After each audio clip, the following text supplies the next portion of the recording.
এই ছেলেটার বিয়ের একমাত্র বাধা হলেন তার শ্বশুর মশাই। অবশ্য তিনি তার মেয়েকে তার সাথে বিয়ে দিতে রাজি, তবে তার আগে এদের দুজনকেই একটা পরীক্ষায় পাশ করতে হবে, যেটা হলো বিশ্বাসের পরীক্ষা, যেখানে শর্ত হলো মাত্র 24 ঘন্টার জন্য তাদের দুজনকে একে অপরের মোবাইল ফোনটা এক্সচেঞ্জ করতে হবে, আর দুজনেই একে অপরের মোবাইলের সম্পূর্ণ অ্যাক্সেস পাবে। আর যদি 24 ঘন্টা পর তাদের দুজনের মধ্যে সবকিছু ঠিক থাকে, তাহলে তিনি তাদের বিয়ে করিয়ে দিতে কোনো আপত্তি করবেন না। বলছিলাম 2022 সালে মুক্তিপ্রাপ্ত একটা ইন্ডিয়ান সিনেমা লাভ টুডে এর ছোট্ট করে গল্প সংক্ষেপ। আর আজকে এই সিনেমার সম্পূর্ণ গল্পটাই আপনাদেরকে আমি বলতে চলেছি। তাহলে চলুন শুরু করা যাক আজকের গল্প গুঞ্জন। গল্পের শুরুতেই আমরা দেখতে পাই একটা ছোট্ট বাচ্চা একটা আমের গুটি মাটির নিচে পুঁতে দিচ্ছে। এরপর হঠাৎ করে সময়ের গতি বদলে যায় এবং আমরা বর্তমান সময়ে প্রবেশ করি। এটা ওই ঘটনার প্রায় 15 বছর পরের মুহূর্ত। এখানে কাহিনীর মূল চরিত্র প্রদীপ নামের একজন ব্যক্তিকে দেখি আমরা। সে একজন ডেভেলপার হিসেবে একটা প্রতিষ্ঠানে কাজ করে। প্রদীপ তার পরিবারের সঙ্গে থাকে, যেখানে তার মা সরস্বতী এবং তার বোন দিব্যা আছে। একদিন প্রদীপ তার জমানো টাকা এবং সব সঞ্চয় খরচ করে একটা নতুন মোবাইল ফোন কেনে, কিন্তু এটা তার নিজের জন্য নয়, বরং তার প্রেমিকা নিকিতার জন্য। নিকিতার পুরনো মোবাইলটা ভেঙে গিয়েছে, তাই প্রদীপ এই উপহারটা কিনেছে। আর নিকিতার নতুন ফোন পেয়ে বেশ চিন্তিত হয়ে পড়ে। সে ভাবছিল তার পুরনো ফোনটা ভেঙে গিয়েছে তার বাবা জানে, এখন এই নতুন মোবাইল সম্পর্কে তার বাবা যদি জিজ্ঞাসা করে তাহলে সে কি বলবে। অপরদিকে প্রদীপ জানতে পারে যে তার বোন দিব্যার জন্য নাকি একটা সম্বন্ধ এসেছে। সম্বন্ধটা খুব ভালো, ছেলেটা নাকি একজন ডক্টর। তবে অবাক করার ব্যাপার হলো দিব্যা প্রস্তাবটা না দেখেই তা মেনে নেয়। তবে প্রদীপ তার বোনকে বুঝিয়ে বলে যে কোনো চাপের মধ্যে পড়ে বিয়ে করার দরকার নেই, প্রথমে ছেলেটির সম্পর্কে ভালো মতো জেনে নে, তারপরে সিদ্ধান্ত নে। সেই রাতেই নিকিতা প্রদীপের সাথে দেখা করে এবং নিকিতা প্রদীপকে জানায় যে তার ছোট বোন শ্রেতাকে কে জানে ইনস্টাগ্রামে বিরক্ত করছে এবং অশালীন কিছু মেসেজ পাঠাচ্ছে। এটি সমাধানের জন্য প্রদীপ তাকে পরামর্শ দেয়, সে তাকে বলো ওই অ্যাকাউন্টটা ব্লক করতে এবং নিজের অ্যাকাউন্টটা প্রাইভেট রাখতে। পাশাপাশি প্রদীপ নিকিতাকে তার বোন দিব্যার বাগদান অনুষ্ঠানে যোগ দেওয়ার জন্য আমন্ত্রণ জানায়। পরদিন নিকিতা তার বন্ধু রবিকে সাথে নিয়ে প্রদীপের বাড়িতে আসে এবং সেখানে সে দিব্যার বাগদান অনুষ্ঠানে অংশগ্রহণ করে। প্রদীপ সেখানে নিকিতাকে তার পরিবারের সঙ্গে পরিচয় করিয়ে দেয়। আর এখানে নিকিতা এবং প্রদীপের সম্পর্কে সবাই জানতে পারে এবং তাদের প্রেম ধীরে ধীরে আরো গভীর হতে থাকে। তারপর 8 মাস পার হয়ে যায়। একদিন নিকিতার বাবা নিকিতাকে প্রদীপের সাথে কথা বলতে দেখে ফেলে এবং প্রদীপকে বাড়িতে আসতে বলে। এটা শুনে প্রদীপ প্রথমে আতঙ্কিত হয়ে পড়ে, তবে সাহস করে তার সাথে সে দেখা করতে যায়। নিকিতার বাবা প্রদীপের সাথে কথা বলেন এবং একটা শর্ত দেন, নিকিতা এবং প্রদীপকে একে অপরের ফোন 24 ঘন্টার জন্য বদল করতে হবে। এই সময় যদি সব ঠিকঠাক থাকে তবে তিনি তাদের বিয়েতে সম্মতি দেবেন, অন্যথায় নিকিতার বিয়ে তার পছন্দের অন্য ছেলের সাথে করিয়ে দেওয়া হবে। প্রদীপ ও নিকিতা একে অপরকে ভালোবাসার কারণে সেই শর্তটা মেনেও নেয় এবং তাদের ফোন পরিবর্তন করে ফেলে। প্রদীপ ও নিকিতা তাদের ফোন পরিবর্তন করার পর প্রদীপ ঘটনাটি তার বন্ধুদেরকে জানায়। বন্ধুদের মধ্যে চিন্তার একটা ঝড় বয়ে যায়। কেন এমন শর্ত দেওয়া হলো? তারা চেষ্টা করে প্রদীপের ফোন উদ্ধার করার জন্য কিছু সমাধান বের করতেই হবে, কারণ প্রদীপের ফোনের ভিতরে এমন কিছু আছে যা দেখতে পেলে নিকিতা তাকে ভুল বুঝবে, কিন্তু কোনো কিছুই কার্যকর হয় না। এরপর নিকিতা প্রদীপকে ফোন করে এবং তার বাবার আচরণের জন্য দুঃখ প্রকাশ করে। এদিকে প্রদীপও দুশ্চিন্তায় থাকে যে নিকিতা যদি তার ফোন পরীক্ষা করে ফেলে তাহলে কি হবে, যদি ঘাটাঘাটি করে তাহলে তো অনেক কিছু বের হয়ে আসবে। কিন্তু নিকিতা প্রদীপের ফোন তেমন একটা ঘাটাঘাটি করছিল না। তবে নিকিতার বাবা একসময় জোর করেই তাকে বলে, আরে ঘাটাঘাটি করে দেখ, সামনে ভবিষ্যৎ পড়ে আছে, কার সঙ্গে সময় কাটাবি, কাকে বিয়ে করছিস, দেখতে তো হবে তাই না, দেখ দেখ ঘেটে দেখ।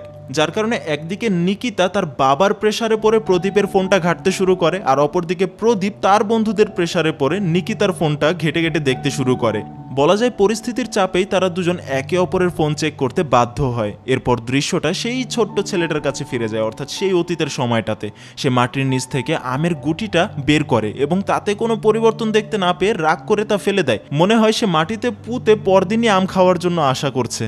এরপর ঘটনা আবারও সেই বর্তমানে চলে যায়। গল্পটা এবার দিব্যার দিকে মোড় নেয়। দিব্যা তার বন্ধু নমিতার সঙ্গে কথা বলছিল, যেখানে নমিতা অবাক হয়ে জিজ্ঞাসা করে কেন দিব্যা এমন একটা ছেলেকে বিয়ে করার সিদ্ধান্ত নিয়েছে যে নাকি দেখতেও তেমন একটা সুন্দর নয়। দিব্যার হবু স্বামী যোগী একজন ডেন্টিস্ট, যদিও সে দেখতে আকর্ষণীয় নয়, তবে দিব্যা তার হবু স্বামীর যত্নশীল ও সম্মানপূর্ণ মনোভাবের প্রশংসা করে। এ কারণেই তাকে সে বিয়ে করতে রাজি হয়েছে। ওদিকে প্রদীপ নিকিতার ফোন পরীক্ষা করতে গিয়ে জানতে পারে পারে যে নিকিতা আগে তার বন্ধু রবির সঙ্গে চ্যাটিং করত, এমনকি রবি একবার নিকিতাকে প্রপোজও করেছিল। এটি দেখে প্রদীপ রেগে ওঠে এবং নিকিতাকে ফোন করে বকাঝকা করে। জবাবে নিকিতা নিজের ভুল স্বীকার করার বদলে উল্টো প্রদীপকে প্রশ্ন করে, শারমিয়া নামের মেয়েটা তার মোবাইলে কেন, আর মেয়েটাকে তার সাথে সম্পর্ক কি ছিল তার? প্রদীপ প্রথমে চুপ থাকে, কিন্তু নিকিতার চাপের মুখে সে স্বীকার করে যে শারমিয়া তার প্রাক্তন প্রেমিকা। এটা শুনে নিকিতা এবার আরও রাগ হয় এবং তার ফোনটা কেটে দেয়। পরদিন প্রদীপ নিকিতার ফোন পরীক্ষা করতে গিয়ে জানতে পারে যে নিকিতারও নাকি একটা প্রাক্তন প্রেমিক ছিল যার নাম মামু কোঠি। এমনকি নিকিতা একবার তার সঙ্গে লং ড্রাইভেও গিয়েছিল। এই তথ্য জানার পর প্রদীপ নিকিতাকে ফোন করে রাগ দেখাতে শুরু করে। নিকিতা তাকে বোঝানোর চেষ্টা করে যে এটা শুধুমাত্র একটা ভুল বুঝাবুঝি, সে যেমনটা মনে করছে তেমনটা নয়, সে শুধুমাত্র লং ড্রাইভে গিয়েছিল ওই সময়টাতে, কিন্তু তাদের মধ্যে অন্য কিছুই ছিল না। কিন্তু প্রদীপ তার কোনো কথা বিশ্বাস করে না এবং উল্টো নিকিতাকে বকাঝকা করে। এতে নিকিতা কষ্ট পায় এবং সম্পর্কটা যেন এখন থেকেই ভেঙে যাওয়ার একটা পর্যায়ে পৌঁছে যাচ্ছে। আর এই পর্যন্ত এই সব কিছু জানতে পারার পর প্রদীপ এবার নিকিতা সম্পর্কে আরও অনেক কিছু জানতে চায়। সেজন্য সে পরবর্তী দিন নিকিতার বাবার সাথে দেখা করতে যায় এবং তাদের এই শর্তের মেয়াদ তার বোনের বিয়ে পর্যন্ত বাড়ানোর অনুরোধ করে। তবে এখানে তার জন্য আরও একটা শর্ত দেওয়া হয়। নিকিতার বাবা বলে যে তার ফোনের পুরনো কিছু মেসেজের ব্যাকআপ হয়তো অবশ্যই আছে যেগুলো সে ডিলিট করে ফেলেছে, তো সেই ব্যাকআপগুলো তাকে ফিরিয়ে আনতে হবে এবং নিকিতাকে ফোনটা দিতে হবে। নিকিতাও তাই করবে। আর এই কথা শুনতে পেরে প্রথমে দুজন একটু চিন্তা ভাবনা করে দুজনেই তারপর রাজি হয়ে যায়। প্রদীপ ইতোমধ্যেই তার চ্যাট হিস্ট্রি মুছে ফেলেছিল, কিন্তু সেগুলো আবার ব্যাকআপ করে সে ফিরিয়ে আনে। এদিকে দিব্যা এবং ডক্টর যোগীর বিয়ের প্রস্তাব চলছে। তারা একে অপরকে পছন্দ করতেও শুরু করেছে এবং দিব্যা যোগীর প্রতি ভালোবাসা অনুভব করছে। তবে একটা ঘটনা ঘটে যখন যোগীর ফোনে একটা কল চলে আসে এবং দিব্যা সেটি ধরতে গেলে যোগী তার হাত থেকে ফোনটা কেড়ে নেয়। এই আচরণে দিব্যা সন্দেহ করতে শুরু করে এবং যোগীর ফোনের রহস্য উদ্ঘাটনের চেষ্টা করে। অন্যদিকে নিকিতা প্রদীপের হোয়াটসঅ্যাপ চ্যাটে দেখতে পায় যে প্রদীপ শর্ট ফিল্ম তৈরির নামে অনেক মেয়ের ছবি চেয়েছে এই পর্যন্ত। এটা দেখে নিকিতা প্রদীপকে ফোন করে রাগ দেখাতে শুরু করে এবং প্রশ্ন করে কেন সে এই বিষয়টা লুকিয়েছে। সে এমন ছেলে। প্রদীপ ও নিকিতার মধ্যে ভুল বুঝাবুঝি আরও বাড়তে থাকে। প্রদীপ নিকিতার প্রশ্নগুলো এড়িয়ে যায় এবং মিথ্যা বলতে শুরু করে। এর ফলে তাদের সম্পর্ক আরও খারাপ হতে শুরু করে।